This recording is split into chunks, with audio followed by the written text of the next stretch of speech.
quite interesting there. Like earlier on, before we went on playing that story, we did mention that we will be joined by a guest in studio, Mr. Genious Musokotwane, who is coming from, who is the executive director for Musokotwane Compassion Mission of Zambia, and he's going to help us this morning discuss what is required for Zambia to end child marriage by 2030. But before we have our first interview this morning, let us look at a story where Mothers Without Borders says Zambia's high poverty level, estimated at 54%, continues to expose young girls to vices such as teen pregnancies and early marriages.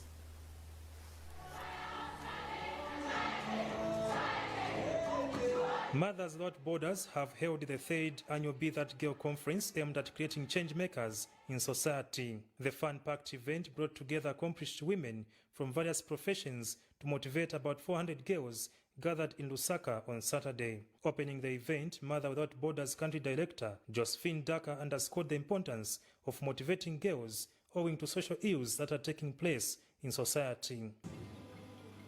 Most girls face hardships because of gender stereotypes and inequalities which make them disadvantaged. Due to socioeconomic problems, these girls are prone to marrying young, getting pregnant, and just staying home and doing chores. Addressing the girls, Dr. Engineer Priska Tente shared her story of success through persistence, hard work, and faith in God. I don't want to say what I want to do. I told them I want to be an engineer. I passed, I went to school of engineering. It was tough, but I graduated. In second year, this is a very good point. A certain lecturer failed me mathematics because I refused. He proposed me and I refused. I told myself, God, you and me, we don't fail. Melina Ziambo, a country manager of a multi-million-dollar fleet company, was among the speakers and on the sidelines of the event shared her thoughts. And I'm happy to be here to speak to the girls about my life experiences and my career experiences, because I've come to know that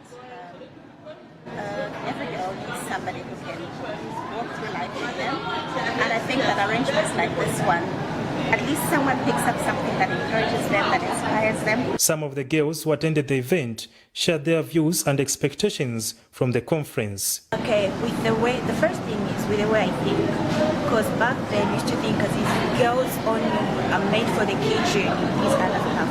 But with this program, it has really changed my mindset to say girls can be anything. The experience I've had so far is amazing. I've been enlightened in a lot of ways. Yeah, in that I've started restructuring my life because of the motivation that was given.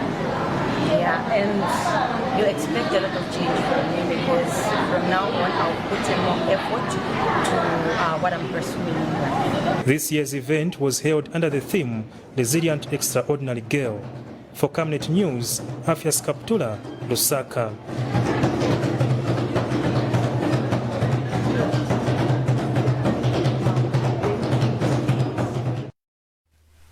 Quite interesting indeed. There's need to ensure that girls, young girls, are motivated to ensure that they become something in life. Moving forward, we now transition into our first interview where we're looking at what is required for Zambia to end child marriage by 2030. And in studio, we are joined by Mr. Genious Musokotwane, who is coming from Musokotwane Compassion Mission of Zambia, and he is the executive director. Good morning. Good morning to you, and good morning, Patrick. We're glad to have you on set this morning. Thank you so much, and good morning to Zambia. Just for the sake of our viewers who are watching you for the first time, just give us a little bit details what Musokotwane Compassion Mission of Zambia is all about. Thank you so much. Musokotwane Compassion Mission Zambia is a youth-led non-profit organization which we founded in 2008 following the Zambia Demographic Health Survey that indicated that almost half of our Zambian women are married off before their 18th birthday. And we engaged our traditional leaders because we come from a village. Even up to now, we've remained at the village.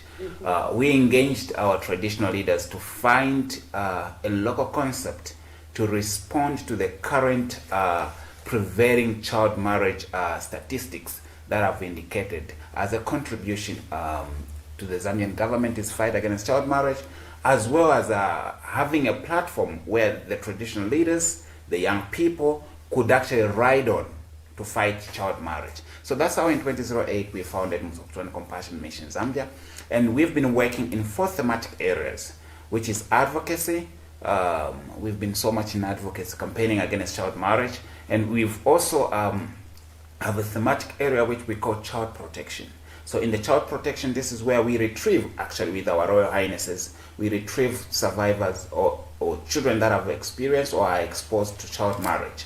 And when we carry out those operations, the retrieval operations, we also provide temporary shelter for survivors of child marriage, and also post-trauma services to the survivors of child marriage. And we also have a program which is a financial literacy, which we give to young girls that could not take up the formal education. As you might be aware, in the rural areas, you'd find that actually we have children that are 13, 14, 15 years and they've never stepped a foot in school, and such a child has been married off.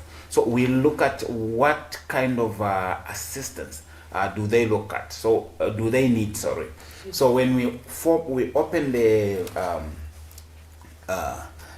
case file for that child, and it is assessed with our partners, the Department of Social Welfare, we have Community Development, we have Ministry of Health, we have Education, we have Zambia Police Service. So it's a joint approach. So we approach a child in a multi-sectoral way and determine what that child needs in their best interest, not to the interest of us and as an organization or the interest of our stakeholders, but we look at the best interest of the child. And from the child protection sector, we also have the education sector. The education sector, this is the sector where we support survivors of child marriage with actually formal education by sponsoring them into school through our partnerships with Genious Mission School, Faithwood Christian School, Mbutombo to private school. These are schools in Choma that we've partnered with to support these girls stay in school. And those that actually we've had these situations of girls that have completed grade 12, and like our partners, the Faithwood Christian Schools, they end at grade 9. And they've actually sponsored further the children that have been under their sponsorship up to grade 9 to get them into grade 12. And we have girls that have graduated that have completed grade 12 from Kasenga Girls through this kind of support. Now, going direct into our topic this morning, we have seen good policies that speaks against, child marriage, and we have also seen various stakeholders, condemning this. Even the head of state has been vocal on child marriage. But let's talk about the current challenges to addressing child marriage in Zambia. Thank you so much. We need to be open with each other. As we speak, child marriage is not a crime in Zambia. And this is the most frustrating reality that a lot of our stakeholders are enduring right now.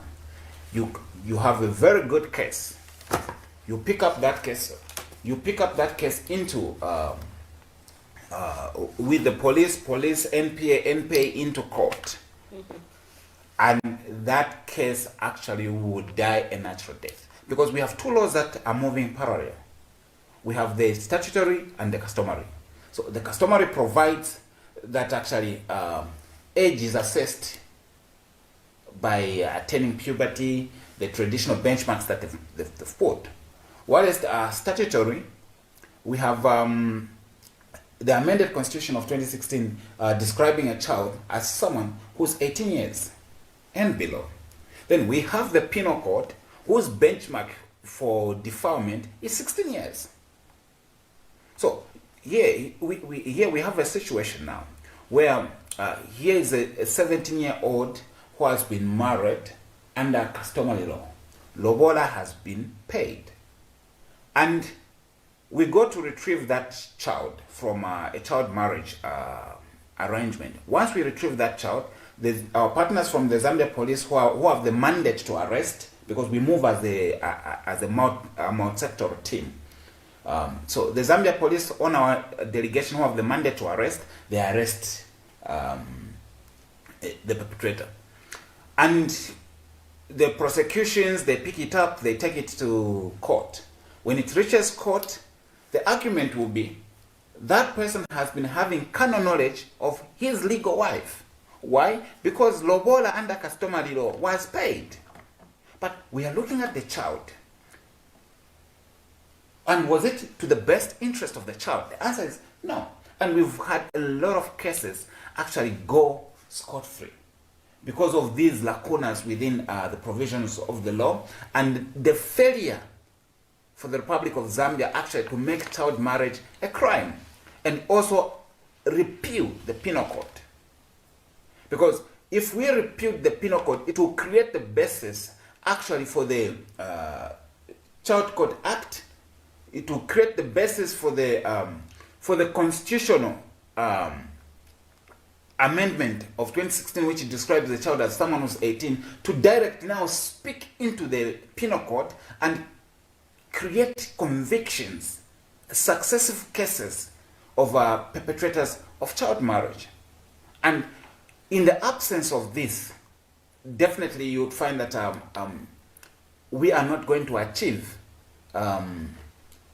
our desire to end child marriage by 2030.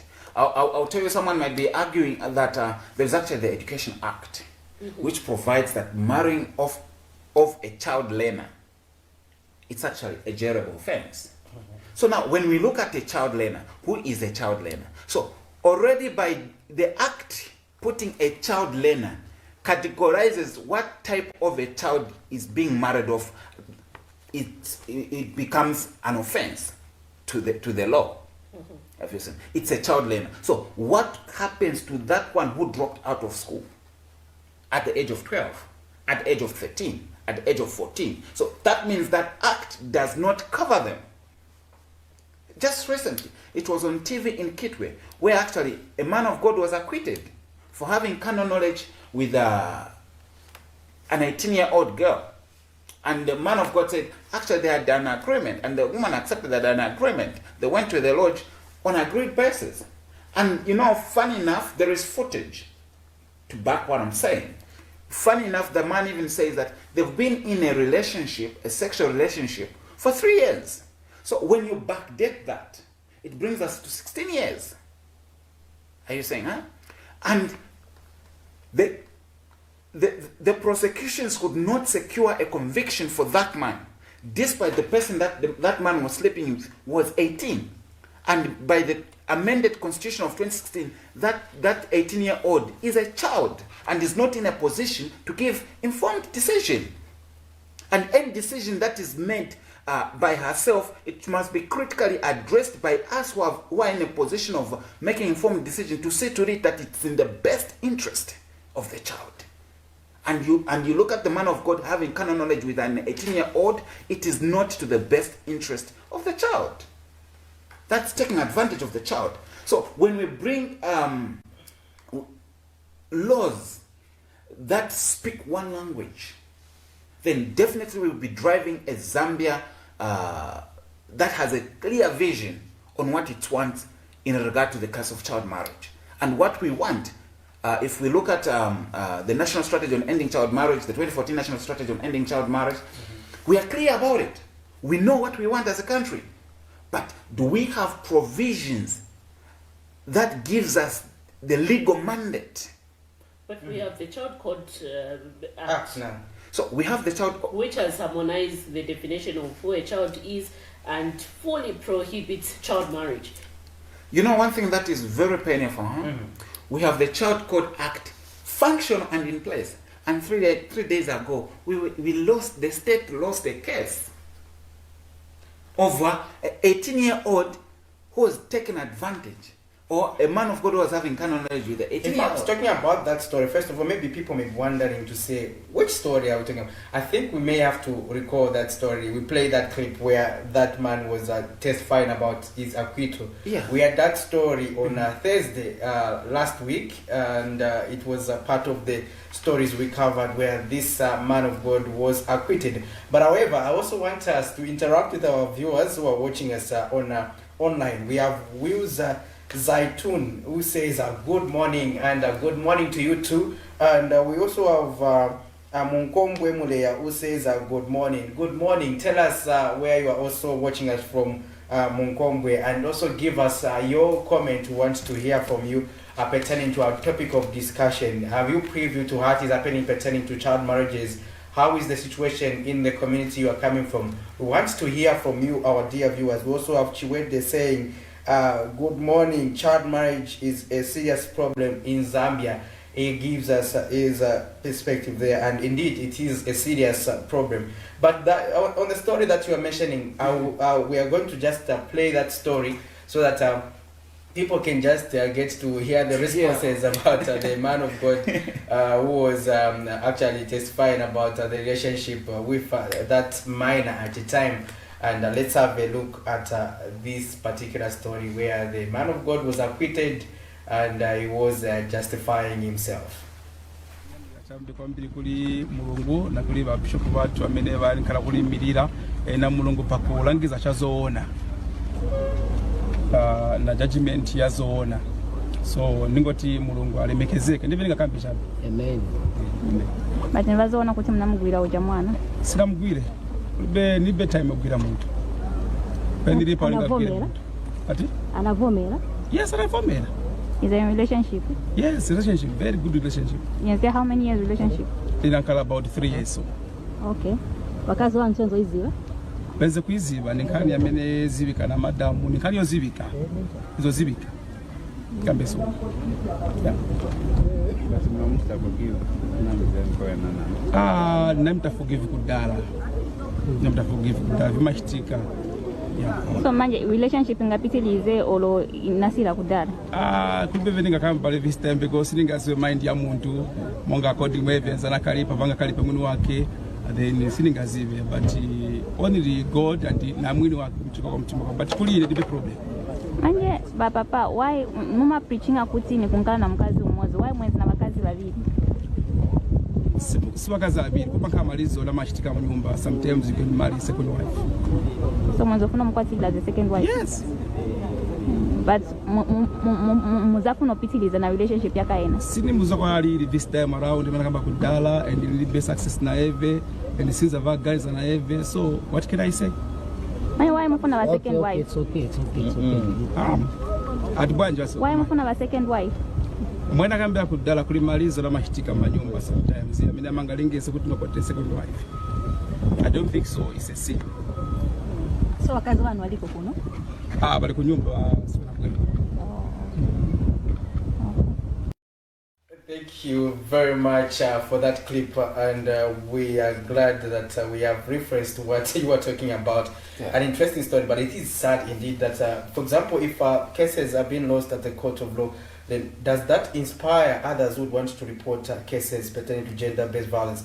And are we seeing that we are seeing a lot of withdrawals? Could it be among the reasons that we see people not taking these cases further? Well, it's actually one of the major problems, the withdrawals. If you looked at, I think just a week ago, we posted on our Facebook page after a video emerged of a woman that was being abused, was being beaten. And when the video emerged, they started a manhunt for identification of that woman. And when we reposted, we warned to say, let there be necessary survivor support services surrounded around that individuals whose rights have been violated. And once survivor support services are provided, it will reduce chances of that case being withdrawn. Before we could even arrest the man, please, those that are steering that case, let them ensure that there is survivor support services in place. And what happened? When we gave that insight from an experience in these cases. And they went and arrested the man, ignoring the fact that we had advised that there is need to ensure that survivor support services are put in place. Because the thing is, that man you are arresting is the one that buys marine. In these homes, where they're experiencing this gender-based violence, you would find that actually what they'll eat at lunch is what they'll work from 8 to 12. What they'll eat at supper is what they'll work from 14 to 17. So they do not have reserves for their sustainability. And at any time you withdraw the provider, then definitely you leave that house in uncertainties. A lot of uncertainty. And the only option for this survivor is like, instead of us being left in such kind of uncertainties, let the one that would come with a capamera be brought back home, and we can resolve this matter amicably. So immediately the country starts begin prioritizing survivor support services as primary to addressing GBV and ensuring that actually we have reduced withdrawals, then definitely we'll be having a good score. Because, for instance, if they say, okay, if this man is arrested, the Gender Commission will pick up. I'm talking of the Gender Commission because it's something that I'm very passionate about. I think I'll have an opportunity to talk about it. Yeah, you'll find that you have this Gender Commission, you have agencies, you have stakeholders like ourselves that actually can provide temporary shelter, that can provide skills, that can provide gardening spaces for these survivors actually to begin self-reliance projects and support their children while the husband is undergoing reformation. Because the arresting of the perpetrator, it's not actually to punish, it's to ensure that individuals reform and they become better people in society. That's what we look at. It's not about punishing someone who has committed GBV. No, it's just to give them a room and an environment for them to reflect and reform, so that at the end of the day we have a better society. But in the process where they are reforming and becoming better people, what is it we are doing to ensure that the children that they've left behind and the wife are supported? Let me bring you back to this. We have, what is the goodness about this child court bill? Because earlier on, back then, before the bill was enacted, we did see there was no clear law banning child marriage, because we had so many different laws that talked about child marriage. First of all, under customary, someone can, get married at the age of 16, so long there's consent. But now we have seen that a child should get married at the age of 21. This law has harmonized the definition of a child and fully taken the prohibition of child marriage. From your end, as Musokotwane Compassion, what could you say about the child court bill? Well, I'm very happy because actually in 2017 we were sponsored by Save the Children Zambia under the Zambia Rising Project to attend the World Social Workers Forum in Livingston, where we addressed a presentation on child marriage vis-a-vis the child court bill, because then it was a child court bill. And you see, one of the critical things we addressed there was the criminalization of child marriage itself. And the other thing we talked about in there was the repealing of the penal code. And when a case is taken in the court, the magistrate will not will look at provision, will base sentencing from the penal code. Are you saying, huh? And this is why we have cases such as the clip that you were showing, being acquitted by the courts of law, because even the Child Court Act cannot speak into such kind of an act or such kind of a violation on children's rights. And if it was, this is a very good test. If the Child Court Act was as effective as we had assumed in 2016-17 when we strongly advocated for this, then definitely we should have secured a conviction on the Copper Belt in that case, which was aired on Thursday. But we failed because it does not have the relevant teeth to ensure that perpetrators of child marriage, and when we talk of child marriage, it could be in school or out of school. But when the Child Code Bill again refers to the Education Act, when it comes to child marriage, then definitely it brings us back again to look at the Child Code, the Child Act, the Education Act, sorry, which states marrying off a child learner. Then from a child learner, we are now going to define child learner. Learner itself. Learner, this is a person who is in an institution, in a learning institution. That's a learner. And we talk of a child. Who is a child? And we are referring it to the amended constitution of 2016, which is 18. And the learner is this person in a learning institution. So what happens if this person is not in a learning institution? That means it has no mandate to speak in that area. So these are the gaps that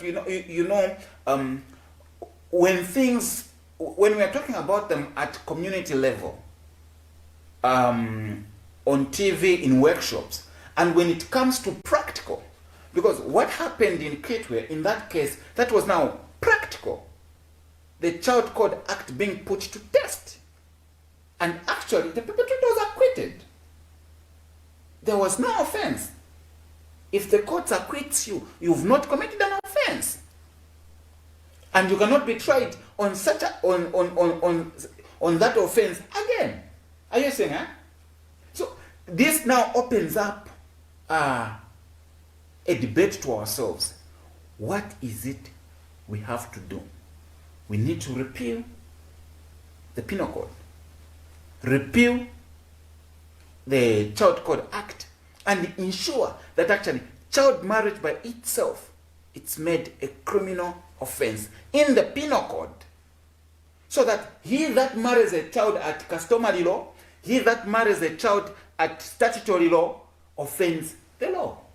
Interesting. Let's move on and we'll look at, as we come towards our 9 minutes, we have to understand, we saw recently videos over your safe house blown off at side event there, and I want to find out what are you doing about that, because what does it also leave the people you take care of at the mission?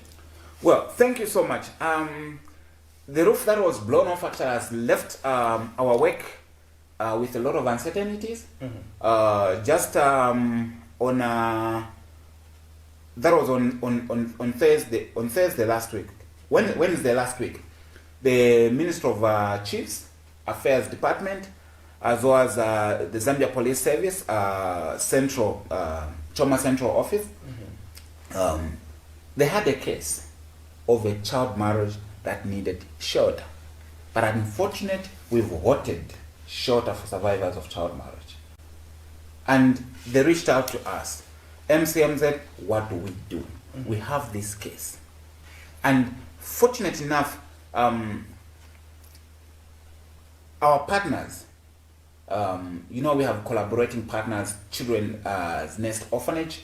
So when we reached at a point where we had any other alternative, because we cannot provide shelter at the moment because the roof is blown off. And we are getting into rain season. We have furniture inside there. Bunker beds are in there, donated by Swasco. Mattresses are in there for survivors of child. So if it rains, it becomes something worse than it is.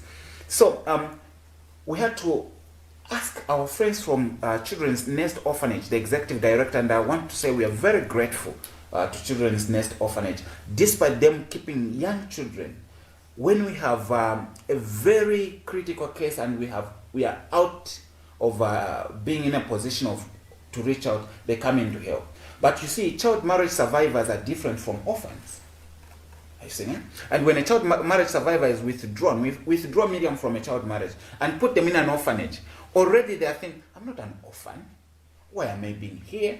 So that kind of mental setup, and again, it also disturbs the children in such an environment where, because they will interact and they would want to ask, so where are you coming from? Why do you have a child? Because they are in an orphanage and they don't see kids having kids. So like, why do you have a baby? Why are you breastfeeding? So we thought, let's put up a fundraising event to ensure that we raise the roof back and ensure that the organization is back to its original mandate of providing safe shelter for survivors of child marriage. And we've set up a fundraising dinner, which is coming up at Charisma Hotel on the 25th, which will be a Friday. And it would be nice to have you and Miriam at the dinner. Surely attend. Yeah, it would be. And let me also take this opportunity to officially actually invite CAMNET to attend the dinner. I think it would be nice if you could be one of the accredited media houses that actually will attend this fundraising dinner. So the dinner is bringing on board a lot of stakeholders. We have PANA, Koteva Agri-Science, that have come on board to sponsor this dinner. We have Zambezi Seed Company, we have Kwitu FM, we have Few Auto in Tabombeke Road, we have the Share Africa Zambia, we have the Carol Care Foundation, we have the She. They just came yesterday night to actually ask us, that was around 24, because I was living a UTH around 01 to 02. That's when I was living in UTH. And around 24, She, these are, She, it's an organization that is working in Kabwe, in Central Province. And when they saw that, they said, hey, we want to come on board. What can we do? So I think if we collectively put back that roof, ensure that the facility is back to normal, the situation is back to normal, then definitely we will not have the situation we had last week, where now we have to ask for space in an orphanage setup, and it leaves the children in that orphanage also and also the survivor of child marriage being stigmatized. But when they are in a place where the people they can find there are people that are familiar with child marriage and that case, then the aspect of being stigmatized is reduced. So I think these are the things that that we are looking at, and we are very grateful that actually the media has been very instrumental. You know, having space here, it creates an environment that actually the nation could appreciate the impact of child marriage on the ground and what is required. And I think, I don't know if I'll have my last word, our appeal is actually to His Excellency the President, Mr. Harende Hichilema, to ensure that there is a gender commission put in place. You know, the Ministry of Gender was abolished, and now they're back into the Office of the Vice President as a department. And when you look at the Office of the Vice President, has a very huge mandate, of which it swallows. You'd find that even elevating the gender issues, it becomes a challenge. And we appeal to the President to put up a gender commission. And this gender commission actually will be the President's flagship project to indicate that actually he's very committed to gender issues. And you know, when he travels out of the country, the treaties, the international treaties that he's making out of the country on behalf of Zambia to address gender issues, it will actually become effective through the Gender Commission to now implement these into the existing policies and pieces of legislation. His Excellency comes up with the Gender Commission. Thank you very much, Mr. Musokotwane, for finding time to be with us on the CAMNET Breakfast Show. We value your coming, and we hope you come through when we call on you again. Thank you so much. And moving on, let's have a look at a story where a clergyman of Lusaka, whose recent wedding was controversially cut off, has spoken out over the ordeal. Let's have a look at this story, then we'll be back on the other side. Keep it on CAMNET.